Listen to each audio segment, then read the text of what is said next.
When betrayal wears the face of family, there comes a moment when you realize that family, the people who shaped your first memories, the ones you thought would stand as your unshakable roots, can wound you in ways no stranger ever could, not through violence, not even through open hatred, but through something colder, silence, indifference.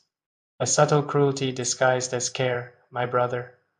To the world, he is a man of influence and generosity. He extends his hand to friends, to colleagues, to strangers who barely know his story. He opens doors, offers help, builds bridges, at least that is what everyone says. And perhaps in their eyes it is true, but not for me, not for his own blood. For me, he reserved small favors, gestures, meant to appease guilt rather than build trust.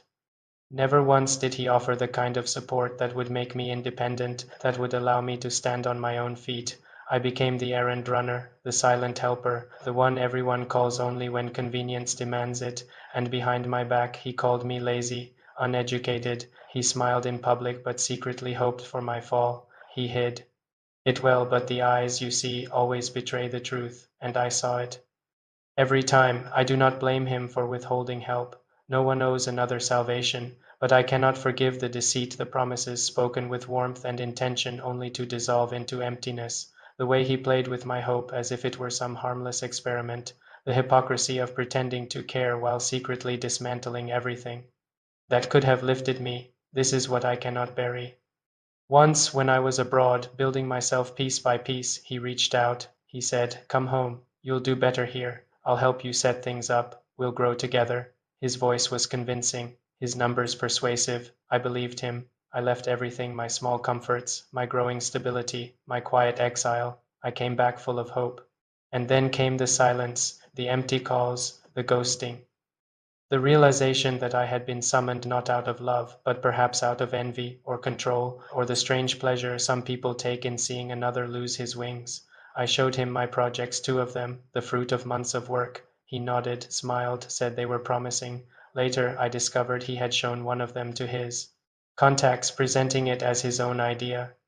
I should have been furious. Instead, I felt something colder, recognition. It wasn't the first time. Since childhood, he had carried this quiet disdain, this unspoken rivalry. I told myself time would soften it, but time doesn't heal what pride keeps feeding. Hatred matures. It learns to hide behind polite words. When I finally confronted him, the mask broke. And in that storm of truth, everything surfaced: jealousy, resentment, bitterness. It was ugly, but it was real. And strangely, I felt peace. Because now I saw clearly: no illusions, no excuses, just a naked truth standing between us. I've lived through betrayal, exile, and loneliness. Ivy learned that the deepest pain is not being abandoned by the world, it is being betrayed by those you thought were your world. But clarity, my friend, is a kind of liberation. When you stop expecting love from those incapable of giving it, you begin to love yourself differently. You begin to rebuild your own foundation, one truth at a time. Family is not always blood.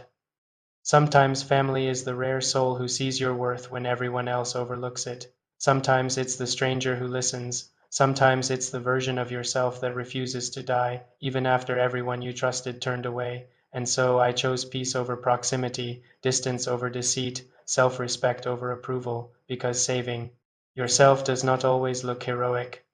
Sometimes it just looks like walking away quietly, carrying your dignity like a fragile flame through the wind.